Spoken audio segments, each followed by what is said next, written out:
दशलक्षण पर्व का पहला दिन मैं देखता हूँ कि अन्य पर्वों और त्योहारों की तुलना में जब भी दशलक्षण सामने आता है एक अलग प्रकार का उत्साह प्रकट हो जाता है। होता है कि नहीं? आज आप लोगों का मन उत्साहित है ना? है? क्यों? आपके मन में इतना उत्साह, उल्लास, उमंग क्यों? कभी सोचा? ये उत्साह क्यों, ये उल्लास क्यों, ये उमंग क्यों? बताइए, है कि नहीं? पहले तो ये बताइए। अरे महाराज कैसी बात करते हैं? क्यों है? इसलिए कि ये 10 दिन मेरे जीवन के शुद्धिकरण के दिन हैं, मेरे जीवन के रूपांतरण के दिन हैं, ये धर्म धारण करने के दिन हैं। और जिस मनुष्य के हृदय में धर्म के प्रति प्रगाढ़ रुचि होती है, वो जब भी धर्म का मौका आता है उसका उत्साह, उसके मन की उमंग अपने आप बढ़ते जाती है, बढ़ते जाती है, बढ़ते जाती है। आप सबके मन का उत्साह हमारे मन को भी आनंदित कर रहा है। पूरा पांडाल छोटा पड़ गया और वह भी रोक देने पर कि भाई अब तो सीट फुल हो गई। उसके बावजूद मैं आप सबसे ये कहता हूँ, 10 दिन के इस दशलक्षण में सहभागी बनने के लिए जितना उत्साह है उसका एक अंश इन्हें जीवन में धारण करने के लिए जग जाए, पूरे जीवन का काया पलट हो। मैं इन 10 दिनों में आपसे कुछ नहीं कहूँगा। हमारा केवल एक ही प्रयास होगा कि 10 दिनों में आपके मन का उत्साह उत्तरोत्तर बढ़े, उत्तरोत्तर बढ़े, उत्तरोत्तर बढ़े। उत्साह इतना बढ़े कि वही उत्साह आपके जीवन की राह बन जाए, जीवन के लिए एक रास्ता दिखा दे। प्रयास हमें उसका ही करना है। पहला दिन है, गाड़ी अपने निर्धारित समय से काफ़ी लेट चल रही है। वो चलना ही चाहिए, पहले दिन तो सब होता ही है। ऐसे देखा जाए तो थोड़ा बिफोर है, पर मैं तय समय में अपनी पूरी बात करूँगा। सीधे सीधे बात पर आता हूँ। आज क्षमा की बात है। हम लोग क्या करते हैं, रोज़ एक एक दिन एक एक धर्म की बात सुनते हैं और दूसरे दिन भूल जाते हैं और ये मन में बैठा देते हैं कि मेरा धर्म एक दिन का है, एक दिन एक धर्म करो, काम खत्म। नहीं, धर्म की बात एक दिन सुनो और पूरे जीवन भर उसे आचरो, तब जीवन धन्य होगा। आज कुछ सूत्र मैं आपको क्षमा के संदर्भ में दूंगा। क्षमा क्या है? ऐसा कोई व्यक्ति नहीं जिसके हृदय में क्षमा न हो। आप सब क्षमा मूर्ति हो। महाराज, ये उल्टी बात कैसे कह रहे हो? हम तो सोच रहे थे आप हमें प्रचंड क्रोधी की उपमा देते, लेकिन आपने तो आज क्षमा मूर्ति कहकर आश्चर्य में डाल दिया है। हाँ, मैं सोच समझ के कह रहा हूँ, आप सब क्षमा मूर्ति हो। अपने लिए एक बार ताली तो बजा दो। इतनी बड़ी बात कह दी। सबके सब क्षमा मूर्ति हो। क्यों? क्योंकि तुम्हारा स्वभाव क्षमा का है। क्षमा तुम्हारा स्वभाव है। तुम क्षमा मूर्ति हो, सच में पूछा जाए तो तुम भगवान हो। पर तुम्हें उसकी पहचान नहीं, तुम क्षमा मूर्ति होने के बाद भी अपने स्वभाव को भूलकर क्रोधाविष्ट हो जाते हो। जब आपको अपने स्वरूप का बोध होगा, वहां अपने आप क्षमा आ जाएगी।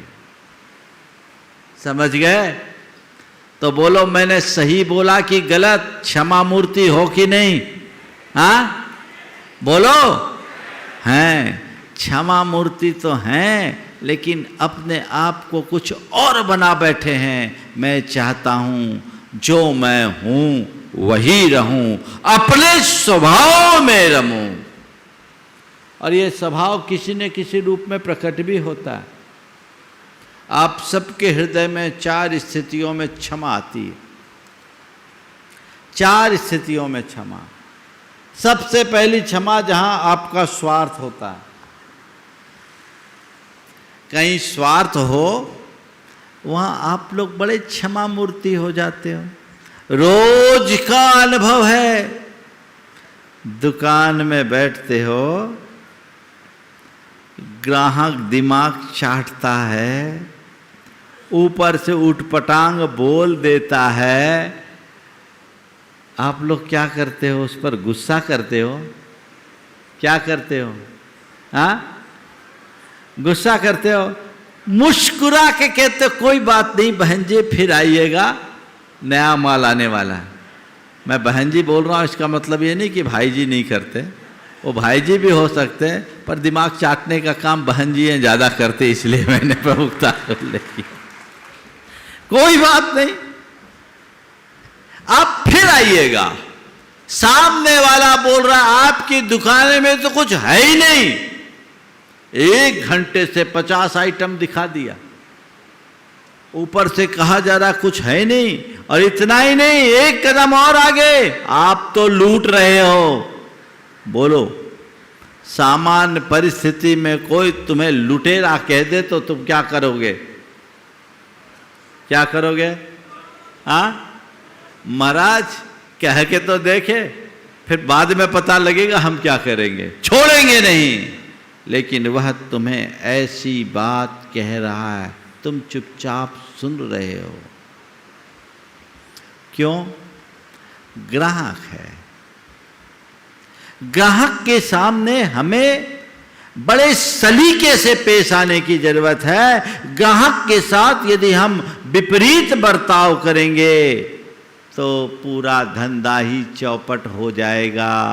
वो ग्राहक है, मैं दुकानदार हूँ। एक दुकानदार का ये धर्म है कि ग्राहक के सामने नम्र रहे, वह अपने स्वभाव में रहे। जिस दुकानदार को इस बात का होश रहता है कि मेरा कर्म क्या है, मेरा धर्म क्या है, वो कभी भी उखड़ता नहीं। पर कुछ बदमिजाजी ऐसे भी मिल सकते हैं, मिल जाते हैं, जो ग्राहक से ही उलझ पड़े, उसका भट्ठा बैठ जाता है। होता है ना? अगर तुम अपने स्वभाव को ध्यान में रखोगे तो क्रोध प्रकट ही नहीं होगा, और तभी अपना बेड़ा पार कर पाओगे। जो स्वभाव को ध्यान में रखते हैं, क्रोध मुक्त होते हैं, उनका बेड़ा पार होता है, और जो स्वभाव को भूल जाते हैं उनका बंटा धार हो जाता है। अभी तक क्या होता रहा है? अभी तक क्या होता रहा? बेड़ा पार कि बंटा धार? हाँ, अभी तक तो बंटा धार हुआ।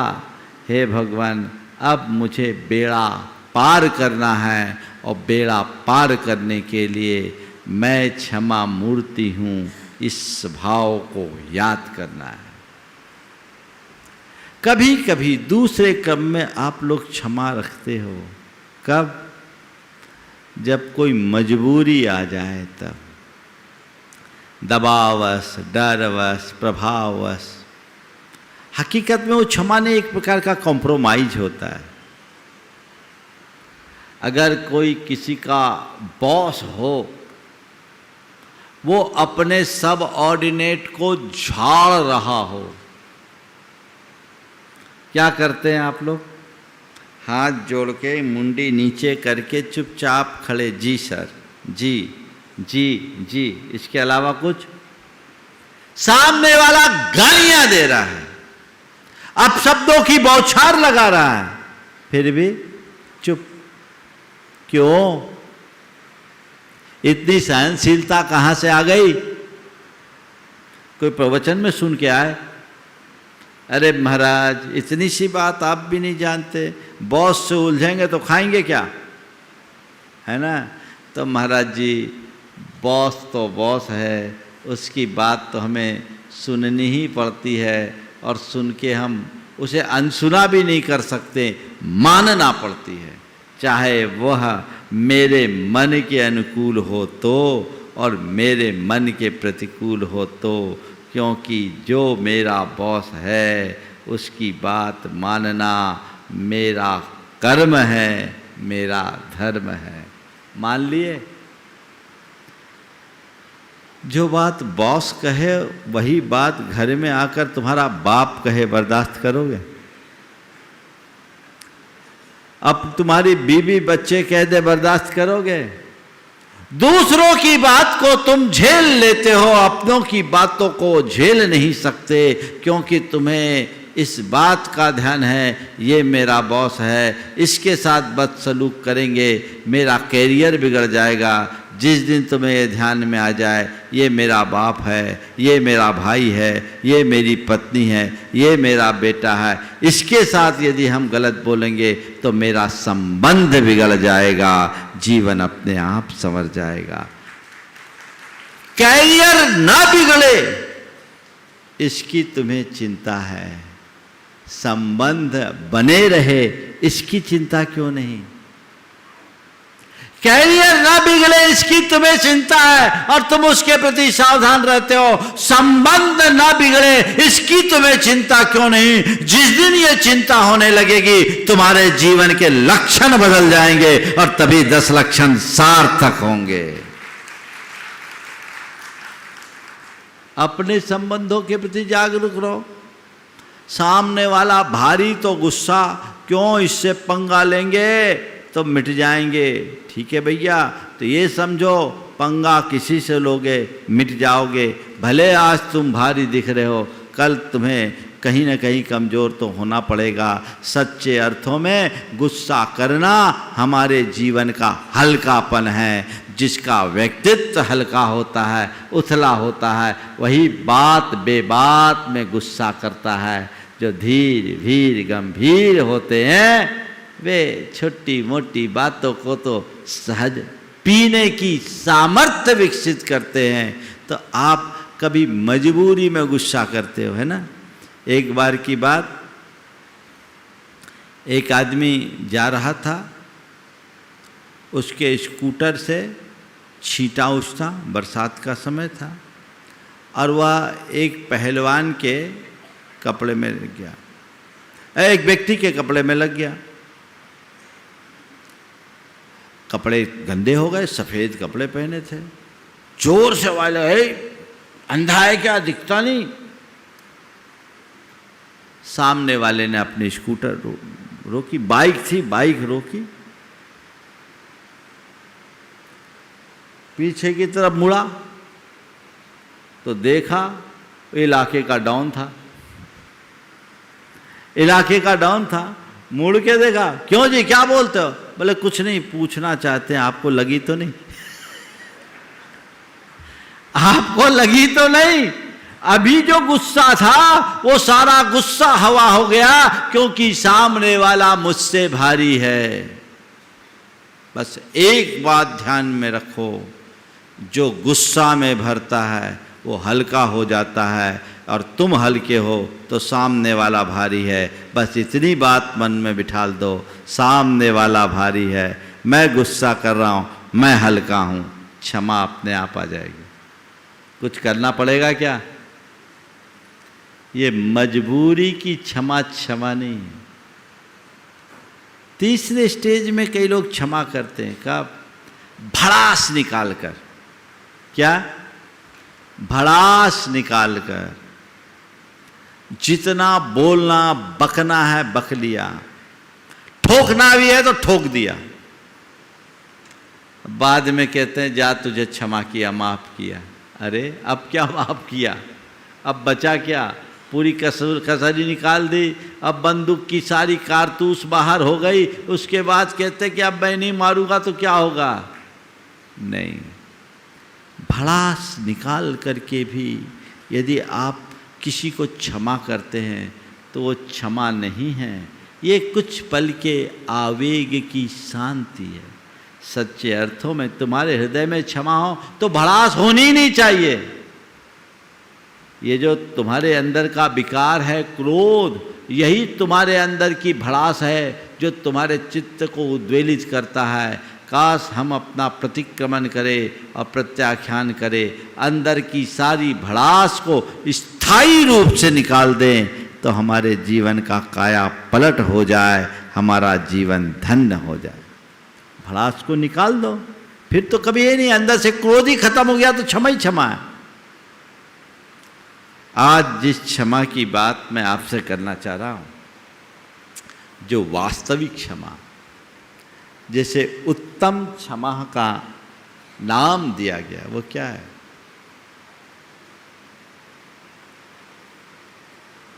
क्रोध का निमित्त आने पर भी क्रोध न करना। सत्यपि प्रतिकार सामर्थ्य अपकार सहनम क्षमा। कोई क्रोध का कारण आए और गुस्सा ना करो। तुम्हारे पास इतनी सामर्थ्य है कि सामने वाले को मसल दो, फूंक दो तो भस्म हो जाए, फिर भी उसके अपकार को सह लेना क्षमा है। बहुत कठिन है ना? कठिन।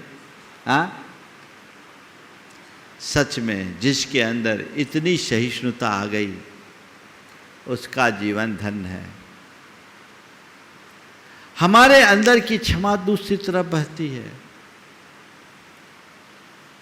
पर मैं आप सबसे कहना चाहता हूं, क्रोध का कारण आने पर भी क्रोध न करो, ये बहुत ऊंची स्थिति है। पर मैं आज आपसे कहूंगा, क्रोध का कारण आए, क्रोध कर लो। क्या बोल रहा हूं? क्रोध का कारण हो, क्रोध कर लो। मैं आज आपसे क्रोध करने की बात कर रहा हूं। अरे हो क्या गया, आज तो उल्टी उल्टी बात कर दिए। पहले हमको क्षमा मूर्ति बता दिए, अब बोल रहे क्रोध कर लो। बोले हाँ कर लो। क्यों? क्योंकि मुझे मालूम है कोई कितना भी कहे कि क्रोध का कारण आने पर क्रोध ना करो, हो ही नहीं सकता कि तुम क्रोध ना करो। हो सकता है क्या? जो आदमी बिना वाद्य के नाचता हो वो वाद्य बजे और पाँव न छिड़के, संभव है क्या? बोलो मुन्ना भाई, वाद्य बजेंगे तो नाचेगा ही। अरे बिना कारण के गुस्सा करने वाला कारण पड़ने पर गुस्सा ना करे, बड़ा असंभव जैसा है। मैं आपसे कहता हूं, क्रोध करना कर लो। क्या बोल रहे हैं मैडम? हाँ, क्रोध करना है कर लो, पर कलह मत करो। क्या बोल रहा हूं? 4 स्थितियां हैं: क्रोध, कलह, वैर और प्रतिशोध। क्रोध, कलह, वैर, प्रतिशोध यानी बदला। ये चारों स्थितियां उत्तरोत्तर आगे बढ़ रही है। क्रोध का कारण आने पर क्रोध करो, पहली कोशिश करो कि क्रोध हो ही नहीं। हो सकता आप में इतनी क्षमता है, अगर अपने स्वरूप को ध्यान में रखोगे तो क्रोध से बच सकोगे। जो हमने आपको पिछले उदाहरणों में बताया, ऐसा नहीं है कि आप गुस्से पर काबू नहीं कर सको। दिन भर में तो आप खूब गुस्सा पीते हो, बिना गुस्सा पिए आगे जा ही नहीं सकते, करना पड़ता है। अगर व्यक्ति अपने स्वरूप के प्रति थोड़ा जागरूक हो तो काफ़ी अंशों में अपने क्रोध पर नियंत्रण रख सकता है। लेकिन कदाचित क्रोध आ ही जाए, ये कई रूपों में होता है, क्षोभ के रूप में, झुंझलाहट के रूप में, खींच के रूप में, गुस्से के रूप में, तमतमाहट के रूप में, किसी रूप में भी क्रोध आए, क्रोध को क्रोध के स्तर पर खत्म करो, उसे कलह यानी झगड़ा का रूप मत लेने दो। क्या बोला? क्रोध को कलह का रूप मत लेने दो। ये कर सकते हैं? क्रोध कब कलह में परिवर्तित हो जाए पता है क्या? प्राय लोग क्रोध करते हैं और क्रोध करने के बाद कलह करना शुरू कर जाते हैं। मैं आपसे कहता हूं, क्रोध करो, कदाचित तुम्हें एहसास हो जाए कि मुझसे क्रोध हो गया, तो जैसे तुम्हें इस बात का आभास हुआ कि मैंने क्रोध कर लिया, तुरंत आभास होते ही सामने वाले से क्षमा मांग लो, भाई साहब माफ़ करना, मुझसे बड़ी भूल हो गई, मुझे बड़ी ग्लानि है, मैंने गलत किया, मुझे क्षमा करना। अगर क्रोध होते ही क्षमा मांगने और क्षमा करने की आदत आ जाए तो क्रोध कलह का रूप नहीं ले सकता। ले सकता है क्या? आप इतना कर सकते हो कि नहीं? बोलो। गुस्सा आया, गुस्सा किया, या किसी ने हम पर गुस्सा किया, दोनों चीजें दोनों तरफ से होता है। मुझे क्रोध आए या कोई के क्रोध का शिकार बनना पड़े, उसको वहीं खत्म करना है, मामला वहीं रफा दफा करना है, मुझे अपने मन को साफ रखना है, निर्मल बनाना है, सारा अहंकार एक तरफ करो और दोनों हाथ जोड़ो, मामला खत्म। हो सकता है कि नहीं? महाराज हो तो सकता है, पर क्या होता नहीं? होता नहीं कि करते नहीं? क्या है? बोलो। होता नहीं कि करते नहीं? हाँ, करते नहीं। तो भैया हम क्या करें? करना तो पड़ेगा।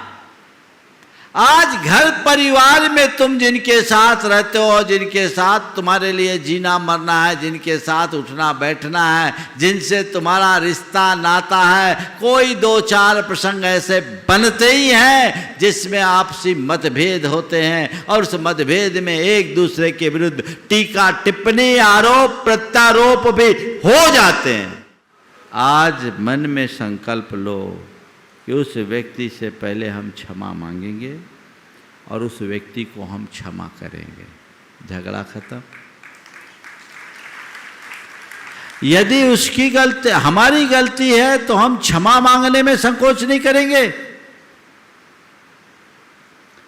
और सामने वाले की गलती है तो क्षमा करने में संकोच नहीं करेंगे।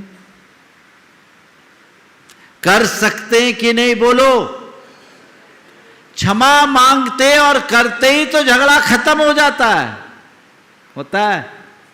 ये बड़ा कठिन है।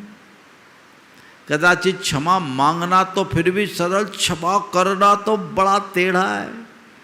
और बड़े की बात जाने दो, छोटा बच्चा भी होता है ना, मैंने देखा दूध पीता बच्चा 2.5 बरस का बोलना ही सीखा समझ लो। उसकी माँ ने मेरे सामने उसने कुछ बोल दिया जो नहीं बोलना चाहिए। माँ ने कहा महाराज से सॉरी कहो। वो काहे को सॉरी कहे? 3 दफे कह दी, बेटा सॉरी कहने को तैयार नहीं, और ज्यादा कहे तो रोना शुरू कर दिया। ये बच्चे के अंदर के संस्कार है, यही तो आगे बढ़ेगा। जो व्यक्ति अंदर से सरल होता है, क्षमा वही धार सकता है। दरअसल क्रोध हमें कमजोर बनाता है और क्षमा हमें बलवान बनाता है। यदि अपनी चेतना को बलवान बनाना है, क्षमा भाव धारण करो। मुझे क्रोध को कलह में परिवर्तित नहीं होने देना है, झगड़ा खड़ा करना ही नहीं है। अगर झगड़ा है तो उसे मिटाने का प्रयत्न करना है। तीसरा है बैर। कलह के बाद बैर, गांठ बांध के रख लेना। कई बार ऐसा होता है, किसी व्यक्ति के द्वारा कुछ गलत हो जाता है, कोई मिसचीफ होता है, दुर्व्यवहार होता है, क्रोध आता है, झगड़ा भी हो गया, हो सकता है परिस्थितिवश झगड़ा उस समय ज़्यादा न चले या सामने वाला बलवान हो जाए, आप दांत पीस करके रह जाओ, होता है। लेकिन अंदर गांठ बांध लेते हैं। आने दो, मौका आने दो, फिर सबक सिखाएंगे। ये वैर की गांठ कई लोगों के हृदय में बड़ी गहरी होती है। अपने अंदर झांक कर देखो, मेरे मन में किसी से बैर तो नहीं जुड़ रहा, मेरे मन में कोई बैर तो नहीं पल रहा है। अगर बैर भाव है तो ये बहुत बड़ी बुराई है, वो मेरी चेतना का पतन करने वाला है। नहीं बैर अभिमान हो जग में, क्षोभ कभी नहीं। नहीं बैर अभिमान हो मन में, क्षोभ कभी नहीं हो। मैत्री प्रेम का भाव रहे नित, मन मंगलमय हो। मंगल मंगल होए जगत में, सब मंगलमय हो। आप रोज दोहराते हो, बैर तो नहीं है मेरे मन में किसी के प्रति कोई गांठ। इसकी कसौटी क्या है? कैसे पता लगेगा कि बैर है या नहीं है? किसी से तुम्हारी बुराई हो, किसी से तुम्हारी लड़ाई हो, और उसका नाम सुनते ही यदि तुम्हारे मन में क्षोभ होने लगे तो समझ लेना अंदर बैर की गांठ बंध गई है, और ये भव भव तक भटकाएगी। आप लोग न जाने कितने वर्षों से क्षमा धर्म का उपदेश सुन रहे हो, और न जाने कितनी क्षमा वानियां कर लिए,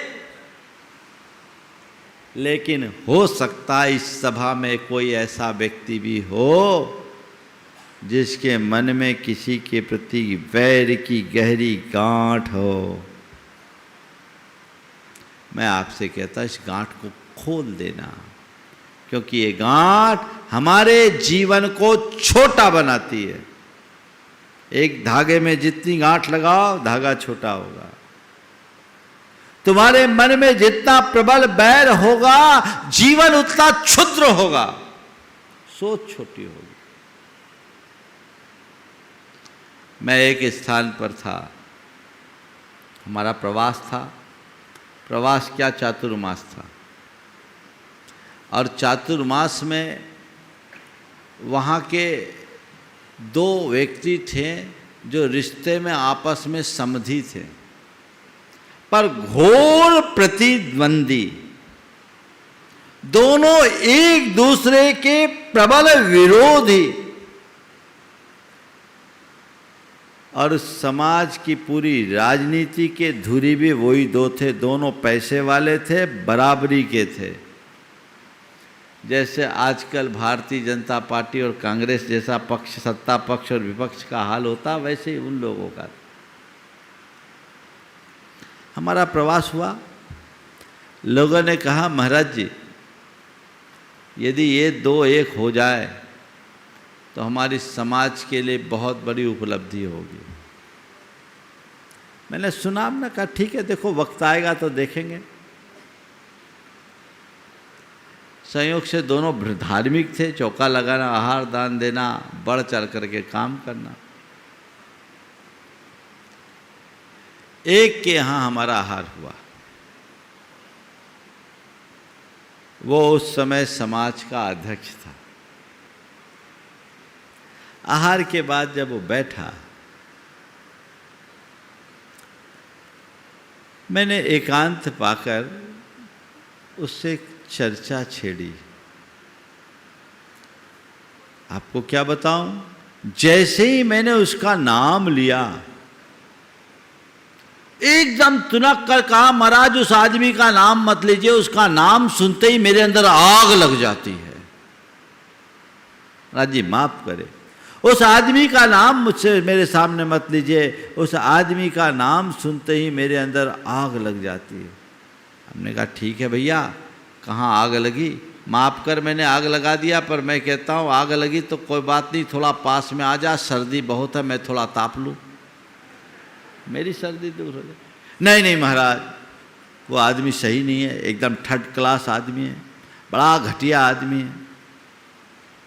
मुझे लगा अभी ये आदमी बड़े वेग में है, इस समय कुछ कहना ठीक नहीं।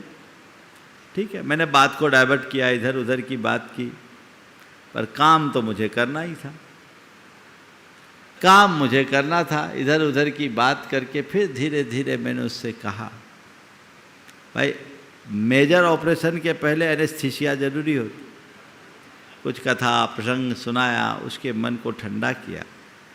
फिर मैंने उससे बोला, भाई ये बताओ उसके नाम सुनकर आग क्यों लगती? बोले महाराज बहुत घटिया आदमी। अच्छा घटिया आदमी है तो उसने क्या तुमको कुछ तुम्हारा उसका क्या संबंध? हमारे समधी है। समधी है तो क्या हुआ? बोले मैंने उनकी बेटी ली है। बोले उस आदमी ने तुझे बेटी दी ना? बोले हाँ बेटी दी। मैंने उनकी बेटी तुम्हारी बहू? बोले हाँ बहू है। बोले बहू कैसी? बोले बहू तो बहुत बढ़िया, बहू बहुत बढ़िया है। तो हमने कहा वो आदमी घटिया, बाप घटिया, तो बेटी बढ़िया कैसे हो सकती? तुम कह रहे हो बाप घटिया है, वो आदमी घटिया है, और जो बहू तुम्हारे घर आई उसको तुम बोल रहे हो बढ़िया है, तो घटिया बाप की बढ़िया बेटी नहीं हो सकती। कहीं ना कहीं कोई चूक है। आखिर तुम्हारा उसके साथ ये अनबन, ये खटपट क्यों कर है, क्यों कर है? उसने बोला महाराज क्या बताओ, उसने मेरा बहुत बड़ा अपमान किया। अपमान किया? अपमान किया? क्या किया? बोले महाराज उसने मुझे कंगला कह दिया। समझता क्या? बोले कब कहा, किसने कहा? बोला महाराज आज से 30 वर्ष पुरानी बात हो गई। बात बहुत पुरानी है, घटना मेरे सामने आए करीब 20 वर्ष हो गए, माने 50 साल पुरानी बात हो गई।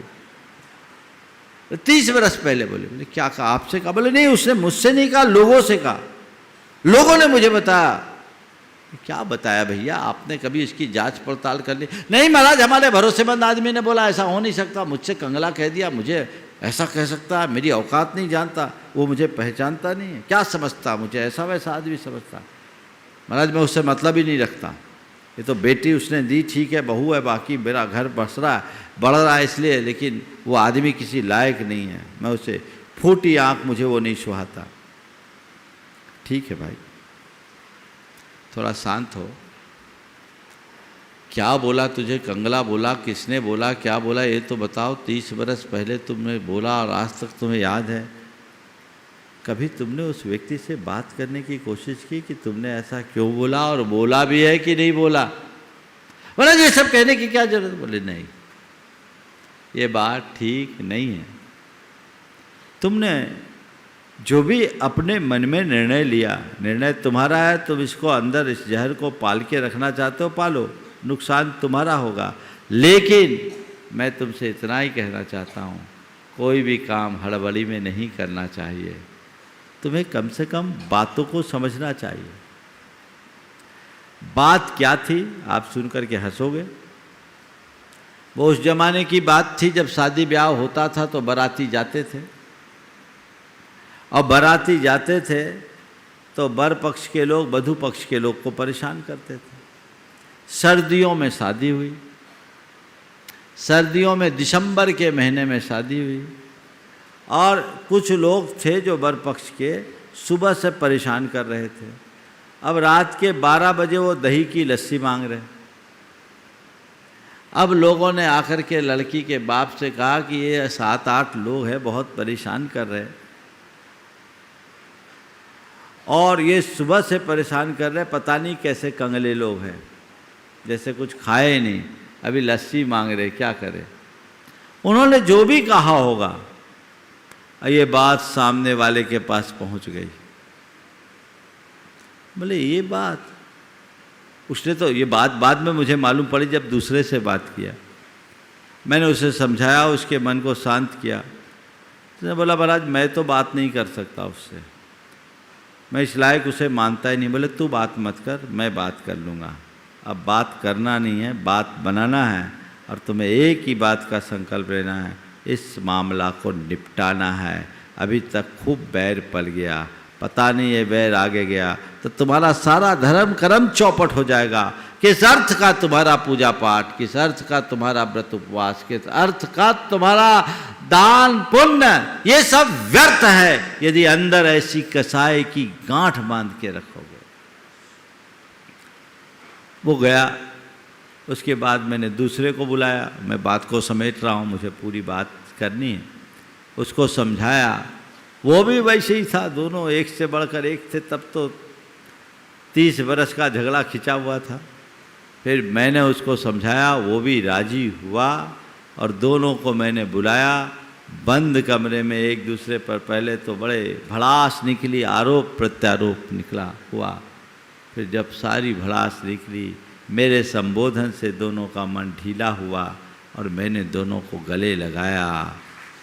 जो रोए है फूट फूट कर, सारे मन का मैल धुल गया। एक पल पहले जो एक दूसरे के धुर विरोधी थे, अब पक्के मित्र बन गए और सब साथ साथ चल रहे। ये क्षमा की ताकत है। क्रोध मित्र को भी बैरी बना देता है, तो क्षमा शत्रु को ही नहीं शत्रुता को भी मिटा देती है, और जीवन आगे बढ़ जाता है। बैर मिटाइए, प्रेम जगाइए, क्षमा भाव को धारण कीजिए। मन में एक संकल्प जगाइए, मेरे मन में किसी के प्रति वैर की गांठ न रहे। और बैर के और आगे है प्रतिशोध, बदला। ये और भयानक है। प्रतिशोध में व्यक्ति के हृदय में एक आग लगती है। वो मौका देखता है, और मौका देखकर किसी न किसी प्रकार से सामने वाले से बदला लेने की चाल करता है कि किसी भी तरह से जब मौका आए, मैं अपनी प्रतिशोध की ज्वाला को शांत करे। व्यक्ति के हृदय में प्रतिशोध की ज्वाला जलती है, और वह दूसरों के लिए होती है, लेकिन जलना उसे खुद पड़ता है। ऐसा अपने जीवन में काम मत करना। कभी किसी से बदला लेने का कोई भाव मत रखो। ध्यान रखना, बदला लेने का मजा केवल एक दिन का होता है, जबकि क्षमा करने का आनंद पूरे जीवन का होता है। इस बात को याद रखना। सामने वाले को बदलो, बदला क्या लोगे?